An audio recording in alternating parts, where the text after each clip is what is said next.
Or UPS Pal. We do, what's that shark song for kids?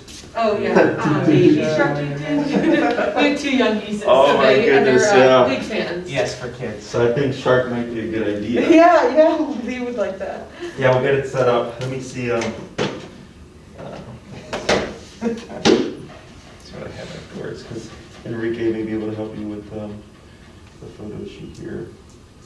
How is it this week? Good. She's been doing great. The only thing I've had trouble with is she doesn't always sit when I stop. Okay.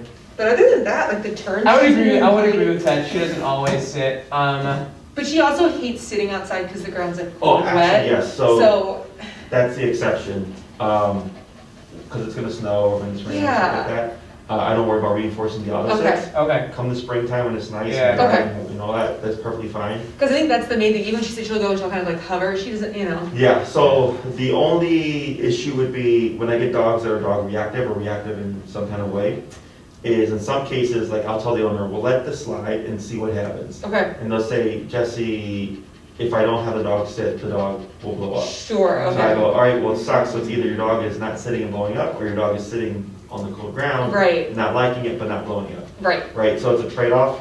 Yeah. I personally don't care what the person does, but at least they're like making the decision, like, all right, if I'm not gonna reinforce this, I'm expecting them to have to deal with this. Right. Otherwise, if the dog doesn't like her, like obviously a dog like her is not gonna sit on the cold ground, right, or I wouldn't expect them to, I'm not worried about it. Okay. Okay, anything else? I think she's been pretty good. She's been good. So in my walk, there hasn't been a lot of opportunity for correction or distraction or whatever, because like when I'm taking her like at 5 in the morning, there's like nobody out. Oh, sure. And so she's just been fine. I'm not sure what it's been like for you. She's pretty good. She seems so preoccupied with that, like with the whatever you call it, the clicker, that she doesn't even. She's much less even like. Doesn't want to pay attention to any of the other things. Yeah, well that's how it's supposed to work. Yeah, so it seems to be working well. I actually oddly didn't pass that many dogs this week. Yeah. But she was pretty good with all of them. Mm-hmm. But again, that's not like the main issue again is like when there's well, the kids, and I mean she's a dogs, I mean it's a big issue for me. That's true. The only time this week, there was one time where we passed a dog who was behind a fence and was like freaking out at her, and she did really well. But as we got to the end of the fence, she really sped up in front of me and went to get away. Yeah. And then I buzzed her and I felt bad because she'd done so well with the dog, but she yelped and like got back in line. But she's doing pretty well. I mean, I think she's doing really well. She's recognizing the patterns. Good. So that's actually good that you did that. Okay. Because you're logical, right? Yeah. You're like, she did really good in front of the dog and she sped up because obviously it was uncomfortable for her. She was up the situation. But it doesn't matter. Sounds bad. It doesn't matter how she feels. Yeah. She still has to perform the task at hand, right? Because if you do give that gray area, right, and I understand why, right, is she doesn't understand it for the same reason you do. Okay. Okay. She just goes, I sped up. And like it was scary. I should have gotten away, or no? No, more so that she made a decision to do something out of what she's supposed to do. So then if she's like, well, if I can speed up and get out of line. When I feel this way, can I just lunge at dogs? Okay. Or can I lunge at kids? That's how dogs are very general. Yeah. Where a human is specific. Right. Like I let that slide because you did well in front of the dog and you sped up because you're uncomfortable in your situation. Right? And I felt that. You're very specific. But for the dog, they're just like, I chose to do something and it went unaddressed. Exactly. Okay. So it was good that you did that. I'm glad to hear that she did well in front of the dog. Mm-hmm. So with the approach here, even though once we get to the kid stuff, we're going to take precautions, this is how I'm hoping it works. Yeah. So like you're like, well, if she's doing really good with the dogs, the theory is she should be doing better with the kids as well. But the difference is kids would come in closer. Right. Okay, that's the difference. And to me, like they'll come to me. Correct. Is like the big deal with her. Correct. Okay, so that's where things get a little bit more gray area as opposed to like a dog just walks by. Right. Okay, because if it's kids running around her and stuff, or even if she's at your side running around, I would expect with all that going well that it shouldn't be a problem. Mm-hmm. It's more so if there's a threshold of like maybe at 3 feet is when she's like, okay, that's too close. Then that's the next thing we have to address. But at least we got rid of a lot of that other stuff. Yeah. Okay. Anything else? I don't think so. Okay. So we're gonna do today. This is actually gonna be a part of the kid stuff. Great. Is we have stationary control, okay? So this command, super simple, place command. It's go here, stay here, and I don't care what you do, but just don't get off of it. So it's very easy. Very easy for small dogs as well, because since they're so low to the ground, teaching them how to lay down and stuff is a little more difficult. So I usually just teach the place command. Okay. So here, let's say, you know, you're going over and the kids are gonna be out and all that stuff. It's kind of a go here, and this is your safe space, and then you can tell the kids like, You can't go to that corner, Exactly. that bed, that whatever. yes. So then, one means of, and tell me if it gets too hot in here. This place is either too hot or too cold. So,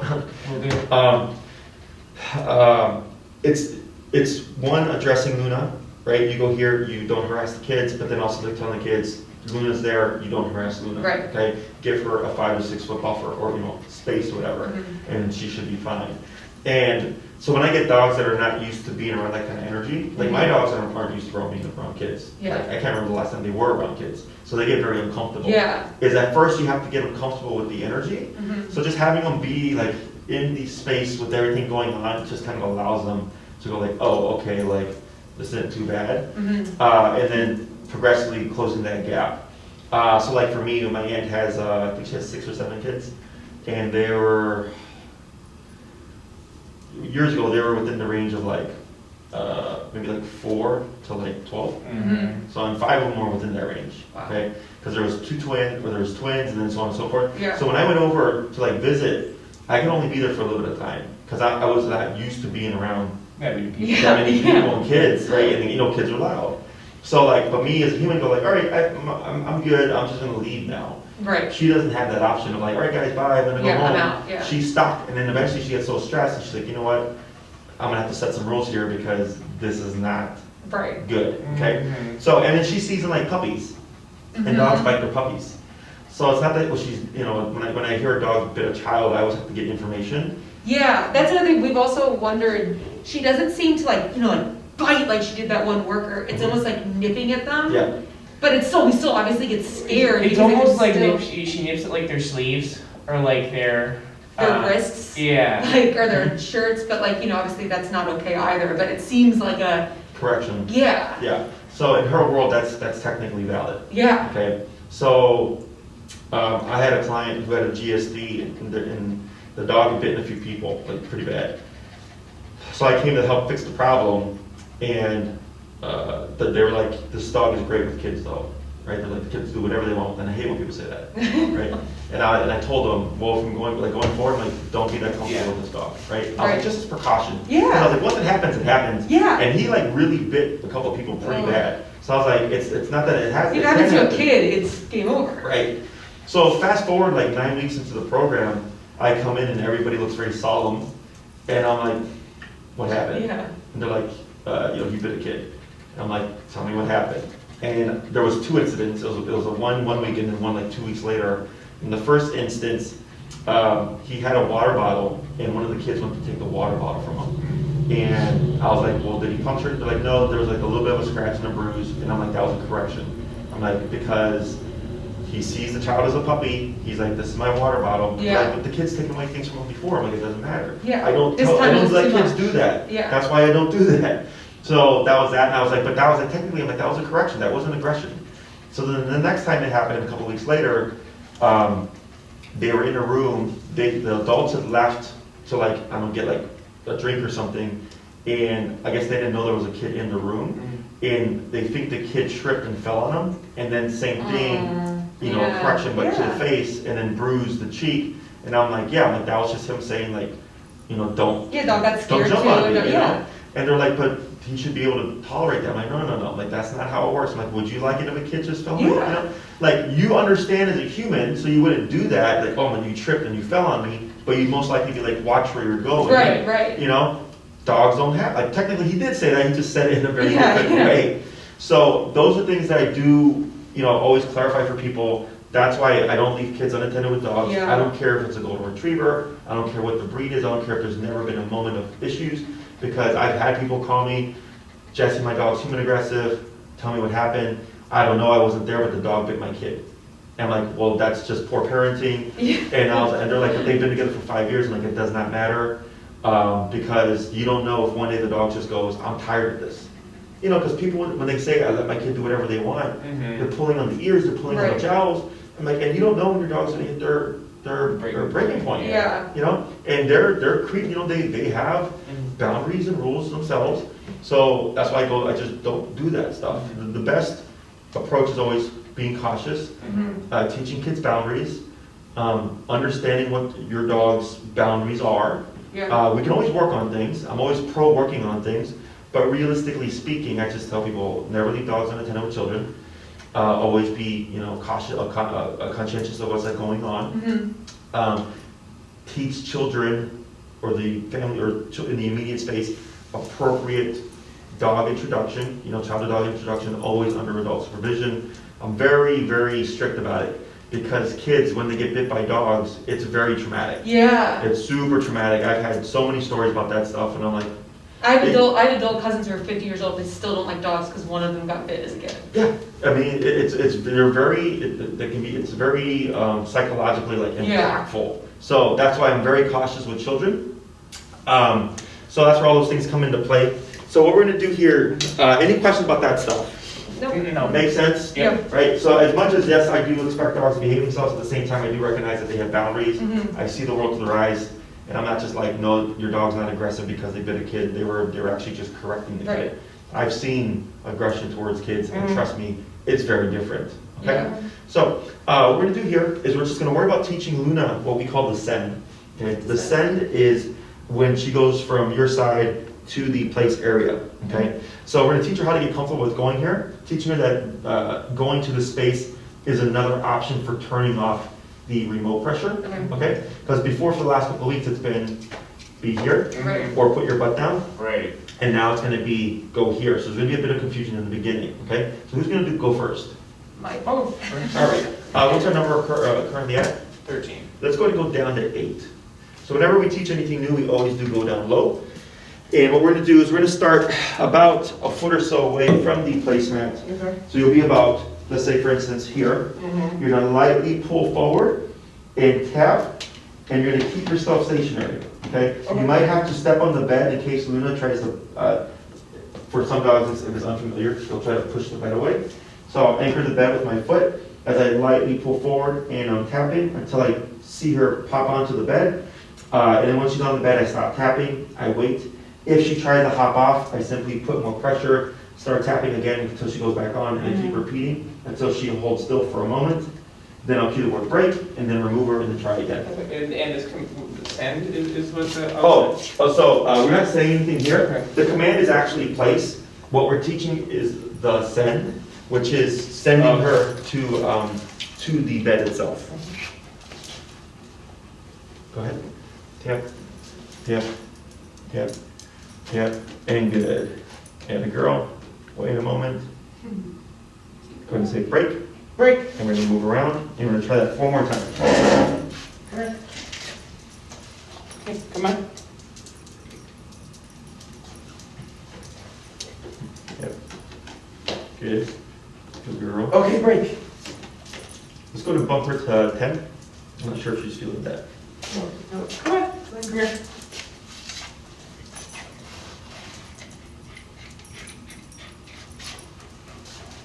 Yep. Good. Good girl. Okay, break. Good. 2 more.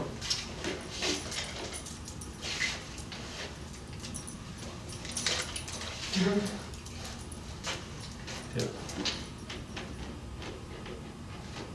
Good girl. And try Okay, to break. Break.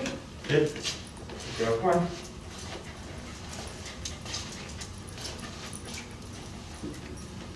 Good. So she's already picking up, right? Because you can see she just walked around UE and then came right on. Yeah. So what we're gonna do is now we're gonna do the same thing, but we're gonna go back about another foot or 2. And now if you see Luna going towards the placemat, you're actually gonna stop her with a little bit of leash pressure. Wait a moment, then start tapping, and then start to pull her. Okay. Okay? Break.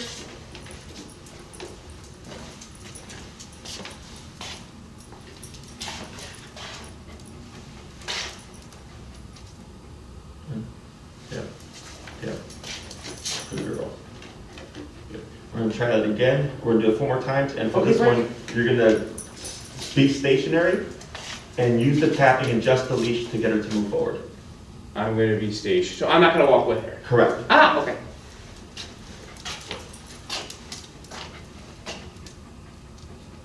Yep, yep, yep, yep, yep, yeah, girl. Good. So I'm trying to make it very obvious that she's actively going there. Now you can come in and you can praise, good girl, break. Good girl. Okay, break. Come on. Good, we're gonna do that 3 more times.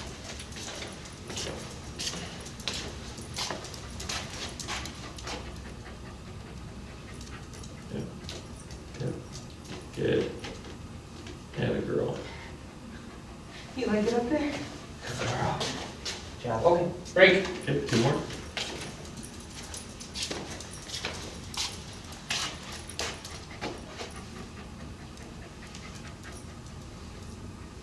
Tip, tip, tip. Yeah, go ahead and bump it a little bit. What's your number currently? It was at 12. Okay. Tip. There we go. Now she's feeling it. Yep. A little bit of leash pressure towards the placement. Tip. There she goes. Yeah, girl. Good. Good girl. And do 1 more. Okay, break.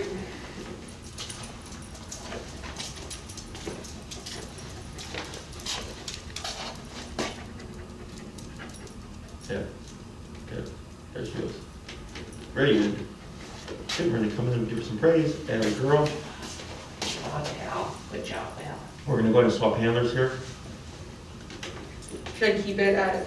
Yeah, you keep her at 12. Because or whatever it was, because I don't think she was doing it before. Now go to start tapping here, because she broke off of the area. Tap, tap, and then leash pressure towards the placement. Oh, Tap, okay. tap. There we go. So this is very common when I work with couples. One person sends, we swap handlers, and then the dog thinks my job is done. Okay. When the command is still in effect until you cue that break. Okay, once you cue break, then she's free to come off, or she's free to stay. Okay, that's another thing with this command, is clients say, Jesse, I told the dog break, but they didn't move from the place. I'm like, well, technically, that's an option, Yeah. right? So just keep that in mind, but when we're doing the training, for the sake of training, when you say break, you do have to remove her, Okay. so we can repeat the process. So what we're gonna do is we're actually gonna go back a step. I'm gonna have you do the send from just that foot away, but I'm also gonna have you start sending from different directions here, okay? So for a dog, they're very much habit-based. So if you always send from a specific direction, and then one day you decide to send from a different direction, they're gonna have problems. Because they're so fixated or so used to going from one specific spot, that when you try to do it from like over here, they're gonna be like, what do I do? Okay, so I like to do that in the beginning, just to get them comfortable with going from any direction. So go ahead and cue the word break. Break? Break? Yep, add a girl. Yep. Oh. Yep, there you go. Good. Add a girl. Break? Good girl. And what I'm gonna have you do is before you go to the send, settle first, and then go to send. Okay? Because you're sending her as you're still moving, Okay. and you want it to be completely stationary, and then do the command. Okay. Okay? Break? Very good. That was much better. Good girl. Break. Break? Good. Move around a little bit.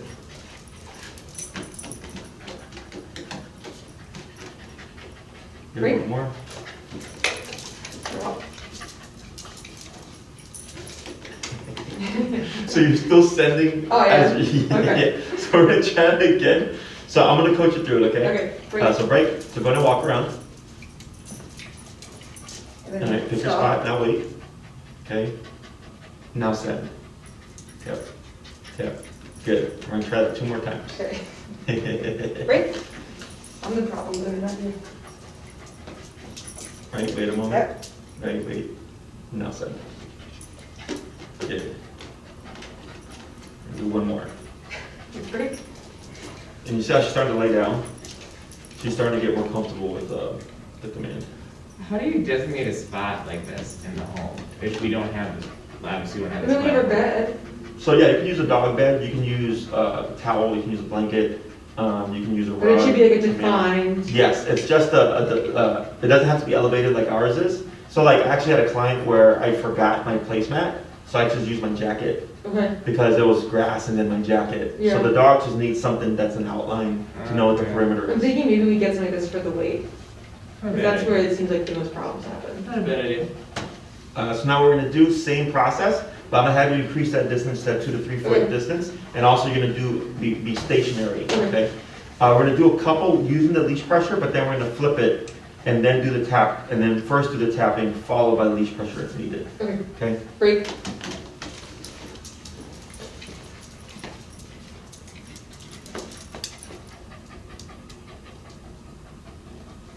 Right, yeah, good. And always get at least one tap in. Okay. Good girl. Good job. Good job. Break. Okay. Much better. So on this next one, you're gonna tap first. Okay. If we don't see her, so what we're trying to see is when you start the tapping, she just starts to go on her own. Okay. So by the second tap, if you don't see her doing anything, keep Okay. tapping and then use leash pressure. Break.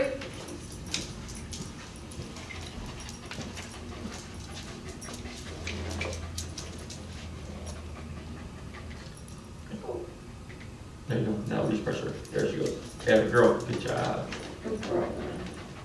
Good job. Good girl. Good girl. Yeah.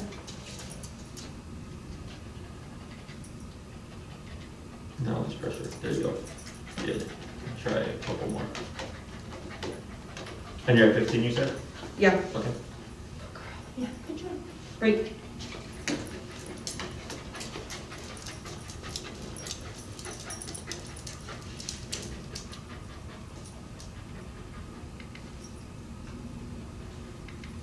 Now leash pressure.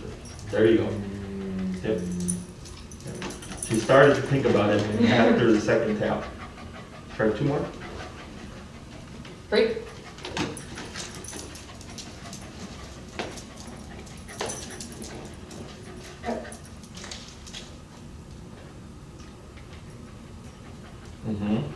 Yep. Now leash pressure. Yep, there you go. Good girl. So a little bit better that time. Good job. Good job. And do one more. Break.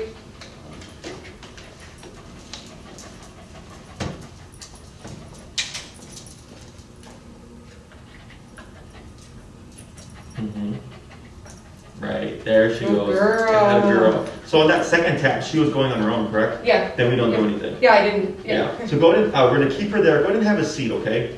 Mhm. We're gonna see what she does. Now tap, tap, tap. Now a little bit of leash pressure, tap, tap, good. Very good, okay? So, I'm gonna give her a little break and we're gonna talk about how all this stuff works. So, most trainers will walk the dog to the place, they'll go place, and then they'll walk the dog to there. And then it's like training wheels, and in my opinion, it becomes a part of the command. Like you need to walk the dog there, right? And I want the dog to do things just on the cue and on their own. So we started close first, just getting her used to going and jumping that gap onto the object, and then we increased the distance. Flipping it so that it was remote first, then leash pulling, because if you always use the leash pull first, she'll always do it, but she'll always need the leash pull. Okay. And I want her to learn to just send with the cue. So when you started tapping, now there was no way to beat the remote, unless she did respond to the first tap. So then when I started to see tap, and then on that last one, I was like, on that second tap, she started going towards it. I go, good.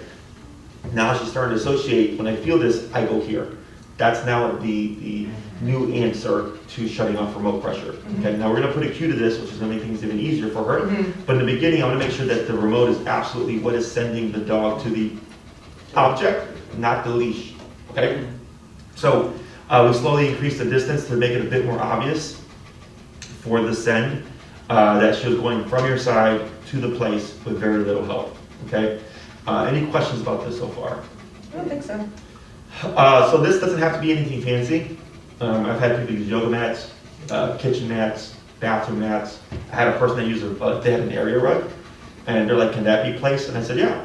I'm like, it's a really big place, and your dog can technically walk and run around in circles, but the rule is simply go here and don't step off of it. Yeah. Okay? So as long as Luna has enough space to like go on and lay down without like being like hanging off of the object, it's perfectly fine. Okay. This is meant for duration control. So like, let's say you went to a restaurant, you want to bring Luna, but she's like, maybe she forages or something, like sniffs around, and you want to be able to enjoy your meal. Some people carry like a towel or a blanket in their car, and then when they go to the restaurant, they just pop it on the ground, place their dog. And we can do it at home too, right? Correct. Like we had a delivery man yesterday. Go to your place, stay while there's like someone in the house, kind of. Yes. I mean, that's harder to work up to, obviously, but. Yeah, and there's more to that, but technically, yes, that is correct. Okay. Is anytime you need Luna to like be out of the way, and so that you're like not worried about what she's doing or where she's at, you can utilize this command. Okay. And it's movable. Yeah. Okay. So like, let's say you had a towel that you used in the home, and then you brought it with you when you went to a restaurant. You brought it with you to a friend's house. She would get really tuned into that object. So it's helpful to always use the same object. You can do either. So she can learn more than one object. Now, if you only use one object, it'll be easier in the sense that she'll recognize it and she'll just assume like, oh, this is where I go. Right. Okay. Right?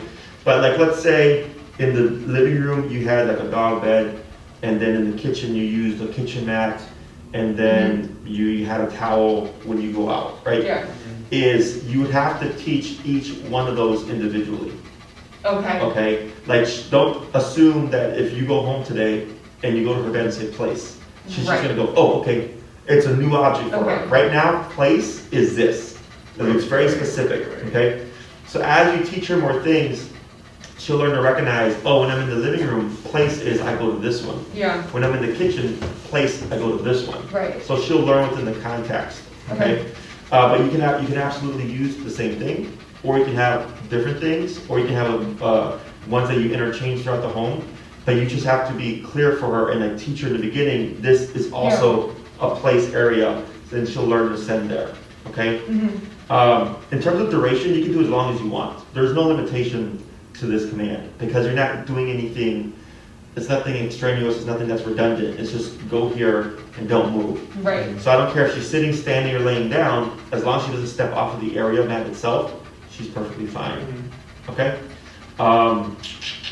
When we do our boarding trains here, or even for our daycare dogs that have trained with us, one of the things that we do is duration work. So like our daycare day is you get to play if they're sociable. You know, we got we used to take them on pack walks, now we have treadmills, or a treadmill, I'm ordering more. We have placemats, and then there's our kennels, right? So their day is a number of things as opposed to play. Okay, so when we do our boarding trains, the day we teach this command, we're already doing 2 to 3 hours. Okay. Yeah, we really press because she has the mind of a 3 to 4 year old child. Okay. And going back to that age, we know how hard it is for a 3 to 4 year old child to sit still. Yeah. Okay. So like going to church for an hour when I was a kid was like mentally exhausting. Still worse. Because you have to sit still for so long. Yeah. But then as a reward, my mom was like, there was a park across the street. Okay, you can run around and play for 15 minutes because you behaved yourself. Right. You know? So, but that hour was like a lot of just like being aware of myself and trying to like not fidget as much, right? Same thing for the dog, especially if they're used to doing whatever they want. Stationary control is a mental exercise. So walking is physical, being stationary for a period of time is mental, okay? So like in the wintertime, and we can't go out that much, or if it's too cold for the dog, this is a great means. Because it wears them out a little bit. Yes. So we do 2 to 3 hours because duration work is very simple to do, but I think people overlook it because it is so simple. Okay, it never fails. Where I'll tell everybody, practice this, utilize it, do an hour, do 2 hours when you can, blah blah blah. I was like, because then one day you're gonna need it, and then you're not gonna have it, and then they forget about it because it's so simple. They think I can just do this whenever. And then they're like, oh, I'm going to go to a restaurant, I'm going to do place today, this week. And I'm like, oh, have you practiced it? No, you're not going to have an enjoyable lunch. Right, because there's so many distractions, there's so many... Yes. Okay, now in your case, because you're trying to build the children, is you definitely want to stress this, okay? And everybody's application is going to be different. If you went somewhere with Luna and you would be in that setting for, we'll say, 2 hours, okay? Is in the home, you want to practice 2 to 3 hours. Okay. Okay, not every And that's single... like telling her to go there, and then ideally she sits there for 2 hours. Correct. But likely she's gonna step off. And then you her back, correct, step her yeah. off her So back. you're building to that. Okay. Okay, because in your environment, there's less stimuli. Yeah. Okay, unless someone rings the doorbell or you bring out something like her treats or a ball or whatever, a toy, sitting still should be easier. Because it's something she's used to, and she sits on her bed for hours a day anyway. Correct. And now you're just doing it on your terms. Yeah. So then you're just correcting when she goes, okay, I'm bored, my job is done. Yeah. And you go, nope, no, you still have to hold that. And the reason why I say 2 to 3 hours is you have to compensate for the fact that there's going to be more going on in a new environment, right? So making it harder in the home is simply longer duration, okay? So that you can compensate for there's going to be kids in this other environment, or we're going to be at a restaurant, there's going to be smells and other So dogs. at home, you would obviously use the collar because that's like how you correct her to go back. Correct. Do you also have a leash on her? Yes, in the Okay. beginning, okay? Because that's to send her. And to send, but also if she tries to get off and you remote her, if there's no leash, she has more options. Okay. She's gonna wanna run so off. this is even just like for her, like mentally, it's like, Yes. because we definitely even just like at home sometimes if we need her to calm down. There's like people who will just put this on and she drags it around and she's more like, Sure. you know. Yeah. It's really more so to limit her, like give you something to grab in case, because when the leash signifies control, Yeah. right? And when you remove it, she goes, oh, that leash isn't on, so I I can have do it. more options Yeah. to try to get away. Right. So we do this in the beginning to limit those options, but then Yeah. after a few weeks of just conditioning and practicing, you can remove it and you're able to send her without It's the just leash. this. Correct, okay? Now, when we do it here, what allows us to push for 2 to 3 hours off the bat is we do cheat the system, because we have metal columns. I don't know if you've seen the columns in the back area? Yeah. And then there's actually a placemat by each column. Because we have leashes wrapped around as tethers, and we clip the dogs, right? So we'll literally train the send and do all that stuff.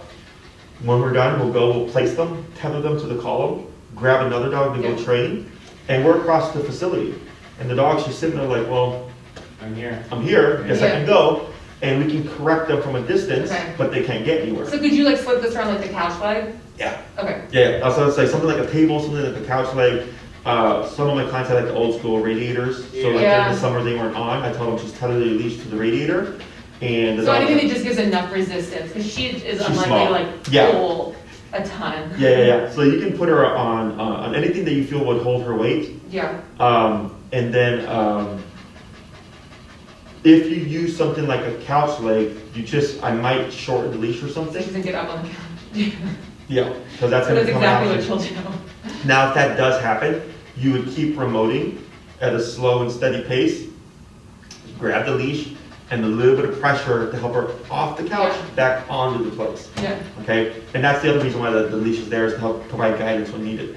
And I think this is probably like a silly question, and we wouldn't use it anyway, but like the couch should not be the place, You can use couch as place. if you wanted to. Yeah. Yes, yeah, you could absolutely do that. Depends if we want, I mean. I mean, I don't think that's what we would use. I mean, downstairs she loves that couch, it's the easiest thing to use, but upstairs she has that bed that she loves. More just out of curiosity, if there's places that you shouldn't use as a place. No, Or like, even like bed, like at the lake house, like our bed is the best place. Yeah, I think But so. yeah, so like, I wouldn't do like place like this, because there's nothing then to yet to show like. signal what this. the space is. Mhm. It has to be a clear thing, so I've had someone use an ottoman before. Uh-huh. You know, people have used couches before, people have used their own beds, Yeah, like their own human bed. Yeah. Well, I mean, I don't care what the object is, it just has to be a very clear. and like you were saying, for perimeter. her and for the kids, that it's like, you don't go near this. Correct, yeah. Okay. So like, let's say if you use the couch and there's kids are gonna be on the couch, Right, right? Then right. I would advise that. That's It would like be- causing more trouble. Yes. So yeah, it could be anything and it can be more than one thing. Okay, You can even have 2 places in the same room, but then if you did that, you'd have to be very either that one gets hard. individual words, couch, place, Uh-huh. or you add the visual cue of when I go place, you go to this place, when I go place, you go to that place. Yeah. Okay, so it gets more complicated. To keep it simple, usually people just do one thing, or they'll just keep one static Yeah. thing and then use it for everything. And should we, like, as she goes together in the beginning, I'm sure it's like we kind of keep our distractions minimal too, but I assume eventually the idea is that like, if we told her place in our bedroom and we walk down the hall to the bathroom, she should stay there until we come back. Not in the beginning, don't like push that, Correct. but So like, we do steps. So there's two ways of teaching this. One, you can do the cheat the system way, which is tether her to something, and then have the bed there. And then you can right off the bat just do whatever you want, because she's not gonna go anywhere. Right. But you also can't see, like if you're not in the room, you can't see her, so you can't correct. Correct. So, if you're doing it the step-by-step way, the first phase is I move the bed by my side, place the dog, and I step on the leash or, put on my hand or on my chair leg, and then like I'm working from home. Right. So this way, if she starts to break away after an hour because she's like, this is boring, right. I can correct her. It's not difficult because it's right there. Yeah. Okay.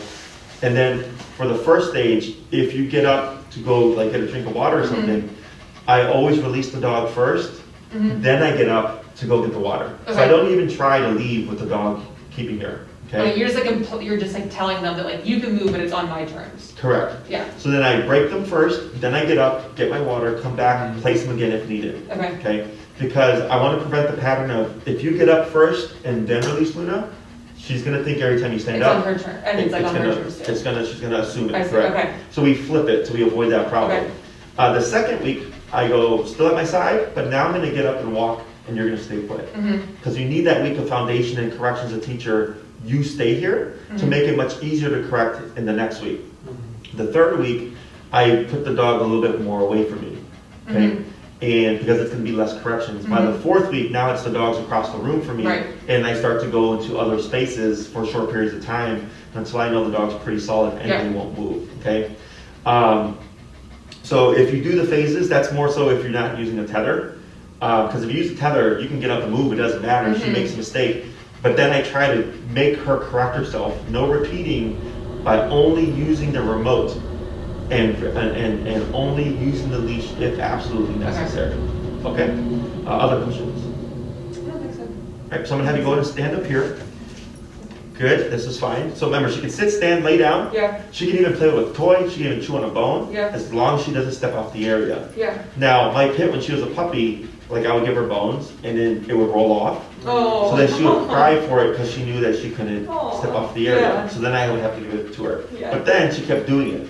Oh, Because she yeah, like learned the ball under the couch. She paid attention, interaction, yes. So Like she's so not then, allowed to have balls in the house because she'll just push them under the couch and then And cry. whine and then push it on the couch. yeah. So but that's just something to be mindful of. Okay. So what I'm gonna have you do here is go ahead and release Luna. Break. And what you're gonna do is we're gonna add in the word place. Okay? So you're gonna go back to what you were doing before. Okay. You're gonna be back at about a 3 to 4 foot distance. Okay. You're gonna cue place first, then start tapping. Okay. If no response by the second tap, keep tapping, apply pressure. And you only say the word once? Correct. Okay. Okay. Break. Good job. No.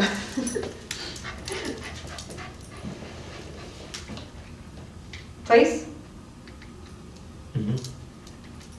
Right. Very good. That was real good. Very little pressure on that one. Good girl. Good job. Good job. Break. Good. 4 more.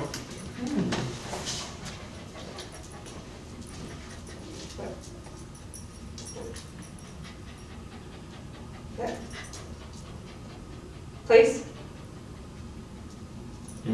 That was a good one. So no tap there, right? Yeah, I didn't tap. Because she was going on her own. Yeah. So that's Yeah. perfectly fine. Good job. Good girl. Oh. Break.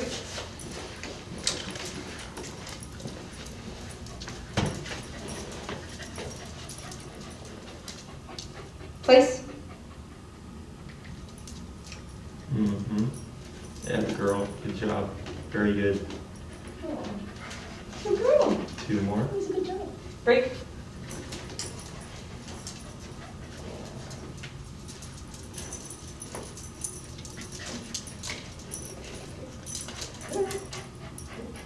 Place.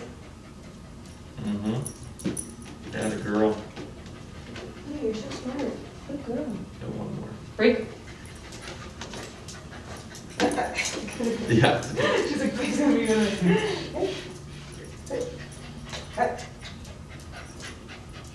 Place. I can't help you. There she goes. Good. So now we're gonna do another batch like you were, but this time after you send her, you're gonna start walking around the placement. Okay. So after she starts to walk, Once she's there, when she's Okay. completed the task, I will then you then begin just the kind movement. of, okay. Correct. Good girl, good girl. Break. Break. She's She's like, I know what you're gonna do, like, you just let me.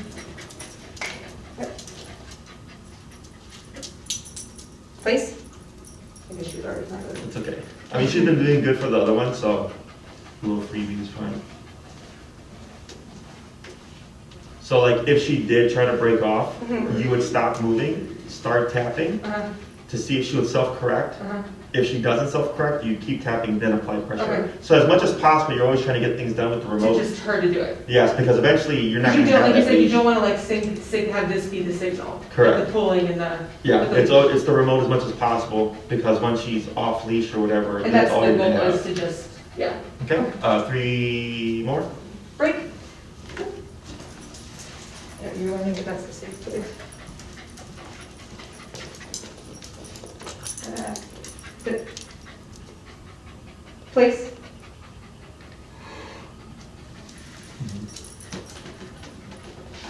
Good.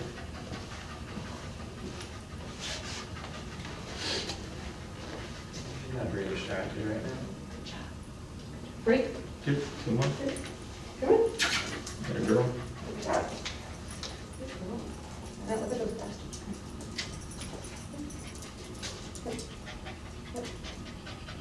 Place. Whoops. I did the wrong way. Good. She likes this a little bit. And last one. Yeah, these things are expensive, but they last forever. Break. Did your mom have one of these at some point? She might have. I feel like it looks familiar. Place. Take your time. That's okay. There you go. So I'll have you walk around, and then as she's on place, we'll swap handlers. Good girl. To keep her in position.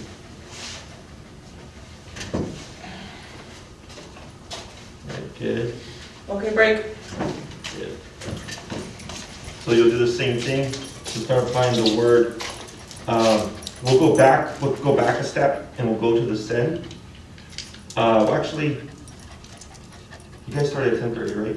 Yes. Yeah, okay, so we got 15 minutes. Yeah, you can go back a step. We're gonna go back to just the send itself. Do that a few times, and then we'll do the send with the walk around. Okay, so you're gonna cue place, start tapping, and leash pressure if needed. Place. Yep, there she goes. Yeah, the girl. He worked last night again, so he's a little. Yeah, I'm almost up. Okay, break. Come on. What do you do? I'm an OBGYN. Oh, okay. He was working labor and delivery last night. Oh, sure. I can't help you. Lynn.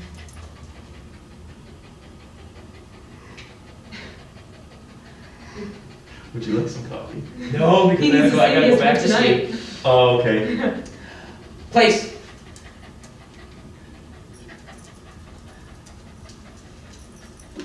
Good. That's always Girl. the danger Break. when he works nights is like, he needs to be awake for a certain amount of time in the morning, but he has to sleep. Sure. Do you at least have a Excellent. consistent schedule of like?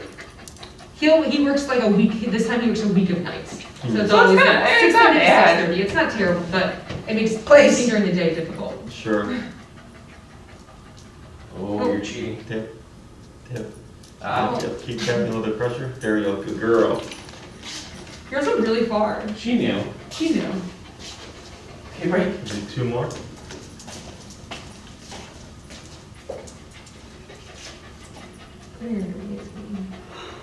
Oh my God. Place.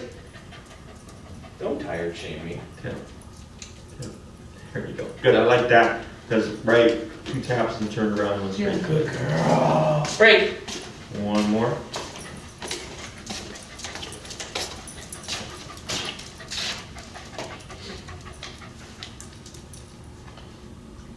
Place. She wants to. There we go. Good girl. Good job.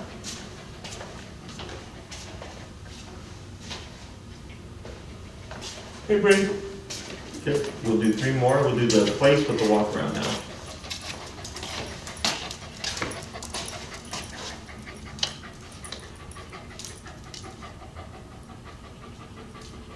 Place. Yeah. Yeah. Did she come with the name Luna, or did you guys know Luna? She came with the name Ophelia Girl. I really think her name was Ophelia, and they just like They girl. were like, oh, and it's a girl dog. I think that's what it Yeah, was. so that was what she came with. We named her Luna. Was it like Elizabeth? Was So- Luna look? Yeah, it is actually. So we have had Luna for I guess 5 years now. Great. Sure. And when Elizabeth got her Luna this spring, she texted me and she was like, "I'm adopting a dog and I want to make sure it's okay that I named." She was so worried about it. She's like, "I just love the name." I was like, "It's fine." I don't care." It's funny. Place. Yeah, exactly. She was like, "Luna Leopard's the best character," and Yeah. There we go. I think when we got her, you were trying to sneak in Harry Potter I names. was trying to see if I could sneak one past Mike, but he understood. It's not that Harry Potter though. Go ahead and you can keep her there. That's You can right. have That's it. really gotta distract her. It's not. It's like I like it Yeah, anyway. immediately he's like, "I like it, and I know it's from Harry Potter." I've had a couple of Harry Potter fan Yeah. clients, like one their dog's name was Sirius. Okay, Oh, great. that's good. Is it a black dog? Yeah. That's a good name. I walked in, so I saw the name Sirius, right? And I walked in and they had like Harry Potter Oh, wow. decorations. Good. And I was like, Sirius Yeah. Black. Yeah. I've actually had 2 Siriuses. One was a Great Dane. Oh. He was an all black Great Dane with a white glaze. They actually did a really good job with him. But he Place. was also because of Harry Potter. Yeah. Good. Good girl, Lou. And go ahead and have a seat here. Yes, I've had 2 Siriuses, now it's been 2 Lunas. I've heard a couple Dobbies, which I think is really Oh, and a Dobby. Yeah. I did have a Dobby. Yeah, that Yes. is pretty good. That's a good pretty one. good. He was a pitty with very Oh. pointy ears. Yeah, he was super thick. I was like, that's a good name. Yeah. I don't know of any others. There's a lot of good names. I'm sure there's more. Yeah. So far I'm at 5. But yeah, when I for like Luna's last session, she had me come over and she was telling me about how she's a Harry Potter fan. And right away when I heard that, I'm like, Luna looked good. Yep, yep. Elizabeth's a big Harry Potter fan. So I- To a fault. Yeah, So, pretty simple. yeah. Okay, place command is like the simplest thing to teach. But I can see this being incredibly helpful. Yeah. Stationary, so there's 3, what I call like the trifecta of dog training. Mhm. There's the walk with me, Mm-hmm. come to me, and the don't move. Okay. That's it. You know, don't move, there's sit down in place. Mm-hmm. Place is the simplest of them all, Yeah. especially for a small dog. And clients really like this one because it's Mhm. more lenient. Because if we did down, it's down. She doesn't like nothing laying but- down. And it's most likely She she's a small knows breed. it, but she's like always resistant to all I the think a way lot of times when people do it or we do it, it's on like the hardwood floor, and Yeah. for the same Yeah. reason, just like sitting on that. Yeah. It doesn't. Because- I don't know why. Her underbelly doesn't have much fur.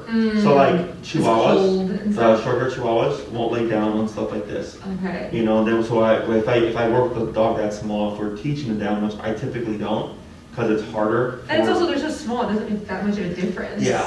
So I usually just teach with these smaller guys, just the place command. Okay.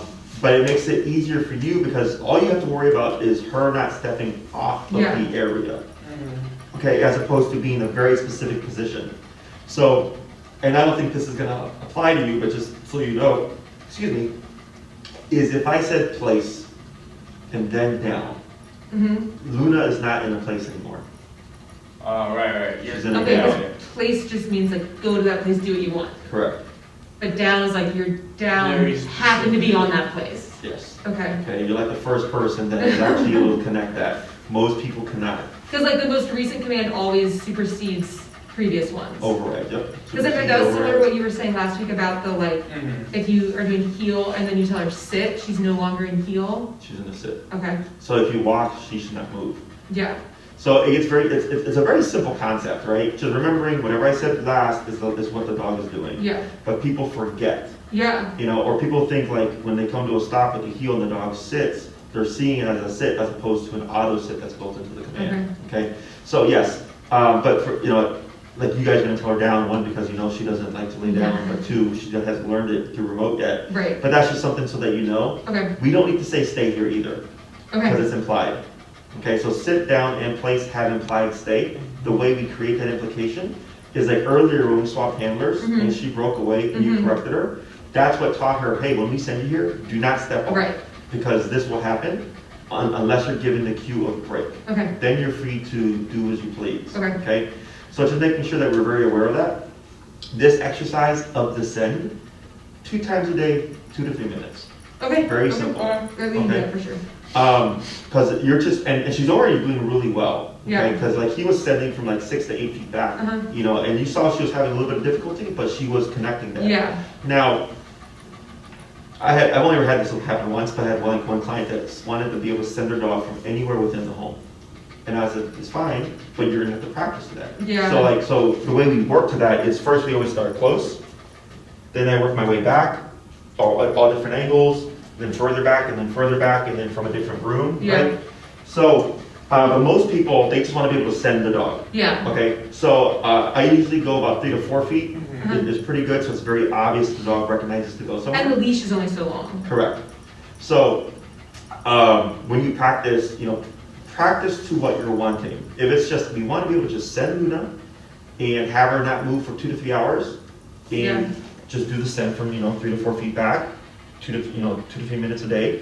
And when you feel like you can say place and she just goes consistently, Mhm. no need to practice anymore, I just go to application. Okay. Okay, applied dog training is the most important dog training. So that's where it's Luna, you go here, don't move for the next 2 to 3 hours. Okay. And you can do these things at the same time. So, because remember, when we're here, we teach the send, and then we immediately send the dog, tether them, and start doing something else. Okay. And then just correct them as needed. Okay. But expect you're gonna have to correct. Yeah. Questions? So, and we haven't been doing anything with the collar inside the house because we haven't been talking about it here. But so I imagine she's pretty good with like the going and sitting.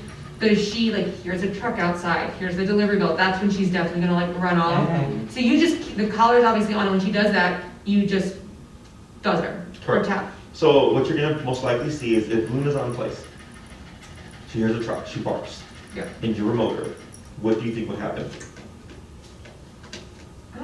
Should stop. Stop, Yeah. Or keep, or more. I mean, I think she would stop. or I don't know.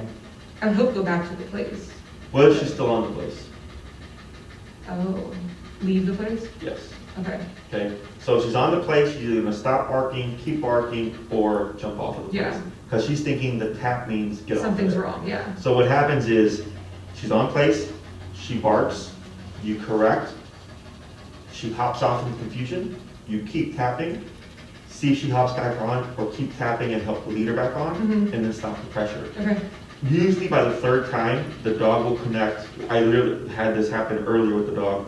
He kept whining, and every time the owner tapped him, he would get up and move. Yeah. And by the 3rd time, he was laying down, he whined, the owner tapped him, and he just laid down. Okay. Okay, so it's usually by the third time the dog processes, it's not the object or what I'm doing, like position-wise, it's the barking or Okay. the vocalizing. Okay. So then, what you should start to see is if she's on place and she hears something, she'll most likely stop triggering, because the place overrides how she feels about what's happening. Okay. Okay? Going to when people come over and stuff, let's say it's someone she knows and really likes, she'd be excited, right? Yeah. If you did place, as a measure of not allowing her to jump, Mm-hmm. when you release her, what do you think's gonna happen?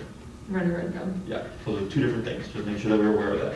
Okay. Because this is a preventative measure, okay? So And she's that state of excitement still exists, she's just holding confined, off. correct, she's Okay. just confined. So guest comes over, she's on place, she doesn't move, but you see her excited, whatever, that's fine, because she's still on place. But then the moment you cue her to break, all of a sudden that energy's gonna come out. Yeah. Okay? So just be aware of that. So if you're doing this to address jumping, if she's already on the place, you're preventing the jumping, but she's not learning to not jump. Yeah, okay. Okay. If you want to teach her to not jump, it would be she's free, she's collared up, Mhm. and when you see the thought of jumping or the act of jumping, then you Can correct. we do that with barking as well? Correct. Okay, Now, is this barking at the front door, or is this barking to a sound outside? both. Okay. The front door, less of a thing, because I know, I don't someone mind. knocks on the front door, I mean, Yeah, I can't, whatever, I she's a can't, dog. I think that's okay. I It's think more that would she be- hears a truck outside driving by, and she'll start barking. Sure. And Yeah. that's frustrating. Yeah, so that you can correct with the remote. Okay, So when you're going to address behavior, you want to think, do I want to control this or do I want to eliminate this? Okay. Those are two different things. Okay. Controlling the behavior is I say something and you stop it, right? Okay. So if she barks and I say quiet, then she's supposed to stop barking. You empower quiet with a tap. Okay. Okay? So But- quiet, she doesn't stop barking, tap. Correct. Okay. Now, do you recognize that dogs see things in context? So if FedEx truck comes by and she barks, quiet, tap, she shuts up. Mm-hmm. It leaves. 5 minutes later, UPS comes by. Mm-hmm. That's a new truck. Mm-hmm. New bark. Yeah. You have to address again. Yeah. Okay. So you're gonna find yourself probably saying quiet quite a bit. I mean, we already say quiet. Or try and get her to stop every time, so. But now it's gonna be quiet. She actually stops, right? Yes. But if it's like I know I don't want her to bark at these things, period, Mm-hmm. I just remote. Okay. There is no quiet. So she's learning Okay. that barking at certain things garners an automatic correction that she's Okay. gonna not bark. Does that make sense? Yes. So a human, you can tell a human, don't take things that aren't yours. And they can leave that conversation and just go, I'm not gonna take things that aren't mine, Right. okay? And not do it. Dogs don't do that. Dogs go, Like, don't I bark can at that bark. truck, then don't bark at that truck. Yeah. And then, yeah. dogs go, I can bark until you say quiet. Okay. Okay, so then if you're not around, technically she can bark, right? Mm. So then if it's like, I don't want you to bark, period. Right. It's every time she barks at something you don't want, you would correct it. Okay. And dogs are very smart. So like, let's say, like I have clients that have like single family homes Mhm. and they don't want the dogs to bark at like kids playing outside or people Yeah. walking their dogs. Then I'll tell them, you only correct with no warning at those times. But maybe they want the dog to bark when people, Someone comes it's to an the door. adult or that crosses into the driveway or something, Mhm, and I go, mhm. then you don't correct. And the Okay. dog will differentiate. I bark at these moments, not at these Okay. moments, okay? So, but it just takes consistency. Yeah. Now, I'm Yeah. gonna send you some videos, so if you don't get them, please send me a reminder of an alternate means of correcting the barking Okay. without needing the e-collar, Okay. okay? Because it simply stopped the behavior, Yeah. okay? Obedience stuff, you wouldn't use this approach for, it's only for stopping things, and typically I just tell people just to do it within the home. But essentially, you're gonna make what's called a bonker, and it's just a rolled up towel, Uh-huh. and you use a rubber band or hair bands to keep its shape. Mhm. So it's a firm but soft surface, and you literally bonk the dog with it. Okay. Okay. One of them is how to make one is how to use one, and one is a trainer actively using the bonker. Okay. And it's hard for people to use in the beginning because it's physical. Mm-hmm. The positive of e-collar is we remove any physicality between Mhm. owner and dog, okay? Which is great. But the problem is now when the owner doesn't have the collar on, now the dog's not gonna listen. Okay. So the bonker comes into effect, okay? But the problem with the bonker is now it's you actively correcting the dog, Yeah. and then people have that psychological barrier, okay? So, but eventually you get used to it. But I send a video of the trainer, because when you see him correct the dog, you're not playing. It's a very firm correction, okay? And you see like, oh wow, like he really means it. And you adjust the correction according to the situation. Mm-hmm. So then we scale it, 1 to 10, just like this goes to 1 to 127. Yeah. So then, if you try to correct her at a 3 and she keeps barking, that tells me 3 with the bonker is not good. Okay. I go to 5, then a 7, then a 9, and she might need a 10.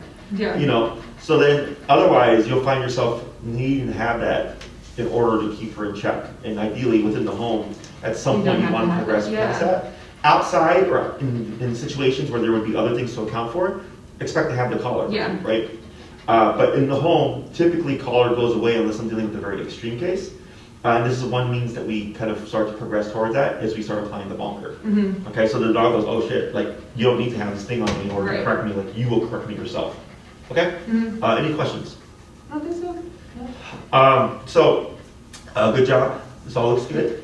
Very simple stuff. So 2 to 3 minute sessions a day Okay. for the send, and then immediately start duration work. Mm-hmm.